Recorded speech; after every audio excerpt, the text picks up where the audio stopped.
O título do projeto é a inserção precoce de crianças e adolescentes no trabalho e o envolvimento em atos infracionais, sendo o título do plano de trabalho a inserção precoce no trabalho de adolescentes que cumprem medidas, de autoria de Lissandra Justa Nego de Souza e orientado pela professora doutora Maria de Fátima Pereira Alberto, e o programa é o PIBIC Ações Afirmativas. Os Objetivos de Desenvolvimento Sustentável, que estão vinculados ao trabalho, são de número 1, 4 e 10. Embora o Estatuto da Criança e do Adolescente afirme categoricamente que crianças e adolescentes têm direitos fundamentais, percebe-se que, na atual realidade brasileira, não há o cumprimento dessas garantias, principalmente no que diz respeito ao trabalho infantil, que é proibido, salvo na condição de aprendiz a partir dos 14 anos de idade. Em 12 de junho de 2008, baseando-se na Convenção 182 da Organização Internacional do Trabalho, no Brasil foi criada a lista das piores formas de trabalho infantil, que lista ocupações proibidas às pessoas menores de 18 anos, por causarem dano à saúde, à segurança e à moral, estando o tráfico de drogas nesta lista.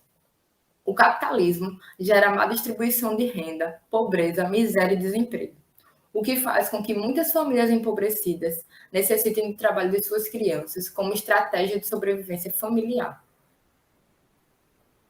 A literatura mostra grande similaridade na trajetória de vida dos adolescentes em cumprimento de medida socioeducativa. A maioria do sexo masculino, negros ou pardos, tendo a maior parte entre 14 e 18 anos, estando mais de 80% com defasagem escolar, de 1 a 10 anos. Além disso, mais de 80% foram trabalhadores precoces, em atividades com jornadas exaustivas, tendo sido inseridos no trabalho, com idades entre 7 e 17 anos, em ocupações como ajudante de pedreiro, trabalhador rural, auxiliar eletricista, lavador de carro, carroceiro, carga e descarga, lava-rápido, motoboy, entre outras. As consequências da inserção precoce no trabalho são biopsicossociais e geram atribuição de medida socioeducativa, cansaço, imagem negativa de si, adultização precoce e socialização desviante. Respaldado pelo que foi discutido, este plano tem como pressuposto de que os adolescentes em cumprimento de medidas socioeducativas foram trabalhadores infantis e que a inserção precoce no trabalho teve consequências psicossociais, dentre as quais o cumprimento de uma medida socioeducativa. Neste sentido, o trabalho aqui apresentado tem por objetivo geral analisar a relação entre a inserção precoce no trabalho e o envolvimento em atos infracionais de adolescentes que cumprem medidas socioeducativas de internação ou privação de liberdade em unidade protetiva e por objetivos específicos. Identificar adolescentes que tenham trabalhado na infância, identificar as idades que esses jovens começaram a trabalhar na infância, caracterizar os tipos de trabalho infantil que os adolescentes desempenharam na infância, caracterizar o contexto de envolvimento dos jovens com o ato infracional e avaliar as implicações do trabalho infantil para a socialização desviante dos jovens. A pesquisa foi realizada numa unidade socioeducativa de internação protetiva para adolescentes do sexo masculino de 12 a 18 anos de idade. E participaram adolescentes entre 15 e 18 anos que quiseram participar da pesquisa. Foram utilizados 2 instrumentos. O primeiro, denominado mosquito diagnóstico, que é um questionário simples, utilizado para identificar os adolescentes que trabalharam na infância. E o segundo, que é um questionário estruturado, com questões de aprofundamento, dividido em áreas para entender os objetivos, ambos submetidos a uma análise descritiva. E a execução desse plano se deu em 3 etapas. Na primeira etapa, a revisão bibliográfica. Na segunda etapa, a formação do PIBIC ensino médio. E na terceira etapa, a aplicação dos instrumentos, o mosquito diagnóstico e o questionário estruturado. 5 adolescentes responderam ao mosquito diagnóstico e 4 ao questionário estruturado, pois um já havia saído da unidade. Identificou-se que os 4 adolescentes foram trabalhadores infantis e começaram a trabalhar, um com 11 anos, um com 12 anos e 2 com 14 anos. 3 apresentaram um atraso escolar de 7, 8 e 3 anos. Todos trabalharam em mais de uma ocupação antes da atribuição do ato, e foram elas: feirante, capinando, flanelinha, mecânica de motos, criador de animais, lava-jato, fábrica de lona e no tráfico de drogas. estando todas essas ocupações listadas na lista TIP.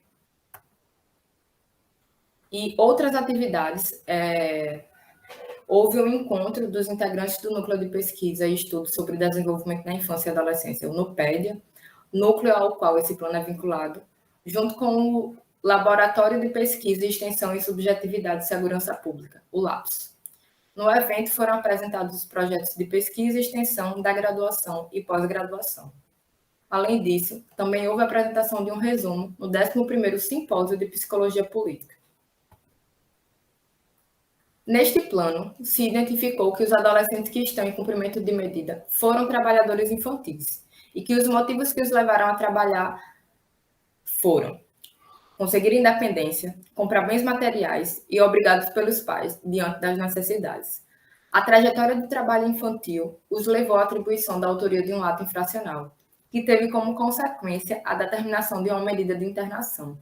A relevância do trabalho infantil e as questões a ele relacionadas e como isso afeta a vida, o desenvolvimento da criança e do adolescente, e da sociedade de ser responsável, inclusive, pela reprodução geracional. Compreender a extensão do trabalho infantil e suas consequências está respondendo à relevância social e teórica.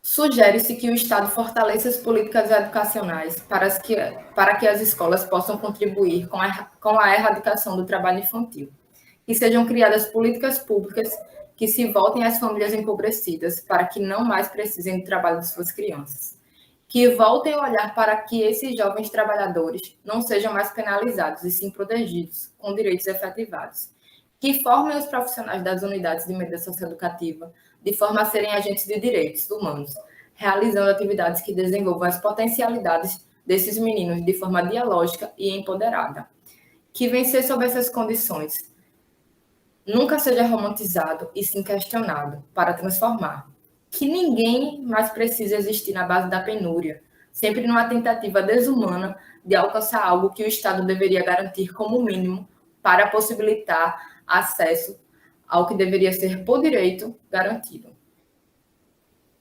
Aqui estão as referências e os agradecimentos a todos os meninos que ajudaram a construir essa pesquisa, a toda a equipe do NUPEDIA e ao CNPq pela bolsa.